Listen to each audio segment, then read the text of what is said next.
Want to show you this video as well this morning, posted by the Duchess of Sussex Instagram page.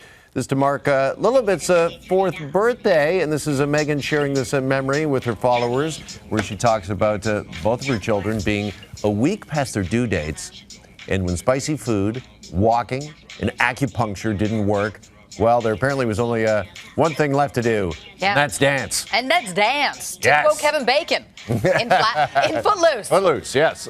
You gotta dance. Yeah. And that's what you gotta do, and she had to do it. That's what she had to turn to. But it's a super cute video of behind the scenes that, you don't see Meghan and Harry like this all that often, but it is very endearing and relatable. And Meghan's got moves. I mean, 1 week overdue, and that's impressive.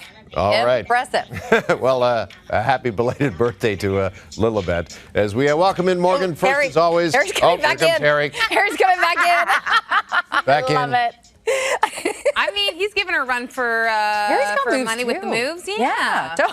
Oh, she's going low. I can't get enough of this video. How long does this video go on? It goes on for a while. I was impressed how quick her movements were. I don't know. I've never been pregnant, but roll this the rest of the show. Yeah, I know. I could, and I'd actually watch it. Yeah. I would actually watch it. I'd watch that show. Yeah. Okay, we're going to start this morning with a celebrity couple who has seemingly called it quits for the last time. Okay, seemingly, these are just rumors, nothing official yet, but Dakota Johnson and Chris Martin apparently are calling it quits this time. So they've been linked since 2017, but they have been on and off. I feel like every couple of years we hear they break up and then they get back together, but apparently a source is saying it feels final this time. We did see them publicly together just a couple of weeks ago, but now this story is coming out. 8 years on and off. We heard back in 2020, potentially there was an engagement. Other sources say they've been engaged for years, but that was never confirmed ever.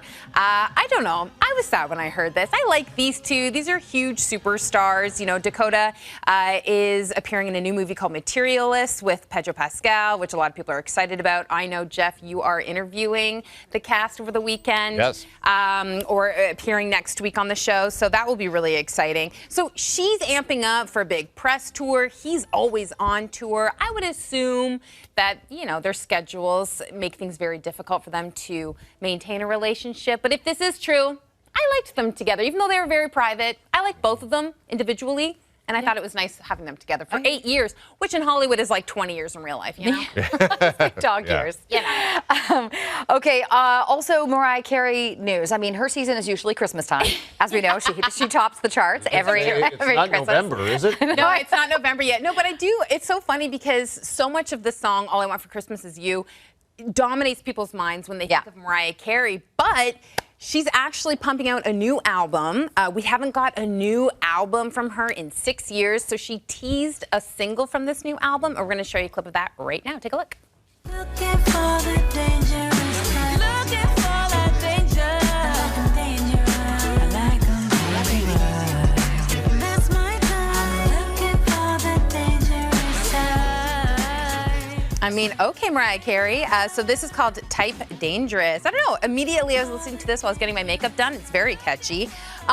So her last album, when it came out 6 years ago, it hit number 5 on Billboard 200. It was called Caution. It did well, but I think fans have been waiting for some new music, even though we do love that she dominates Christmas and she's the queen of Christmas. I think it's time for new music from her. Just to remind everyone, as if you forgot how iconic she is, just to remind everyone, did you know she holds the record for the most #1 singles by a solo artist, a female songwriter, and a female producer? Altogether, she has spent a record of 97 weeks at #1. Wow. Yeah. Okay. She's an icon. I believe it. 90 of those weeks is for All I Want for Christmas. Listen, I wasn't going to say it, Jeff, but you were correct. Every year it's at #1. We have to hear it every year. Yeah. All right. Finally, we know the debut film at this year's TIFF, which is a few months off now, September, right? But this is going to be a really moving and sentimental one for us Canadians. Absolutely. This is the John Candy documentary that is going to air opening night at the 50th edition of the Toronto International Film Festival. This is called John Candy, I Like Me. What's so special about this as well is Ryan Reynolds, beloved Canadian. He's producing this. He has been talking about this on late night shows all over social media. You can tell that John Candy is somebody who incredibly influenced him over the years. And Colin Hanks is directing this. Now, I thought, well, where's the connection there? But apparently, Colin Hanks has been directing documentaries over the past couple of years. Of course, Colin Hanks is Tom Hanks's son. Tom Hanks and John Candy appeared in Splash together. I don't know if you guys remember that. Sure.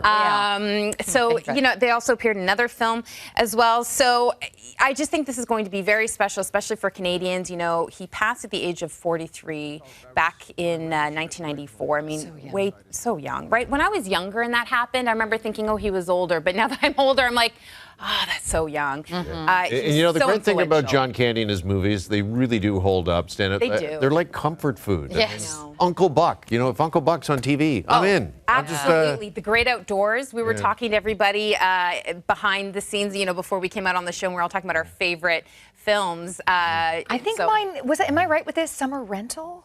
Yep. Okay. Absolutely. It was an early John Candy film. That was a great Yep. one. Yeah. I think Uncle Buck for me, that was one. Planes, Trains, and Automobiles. Am I saying that one right? I Yeah, always get him and Steve Martin. Yeah, that Yep. was.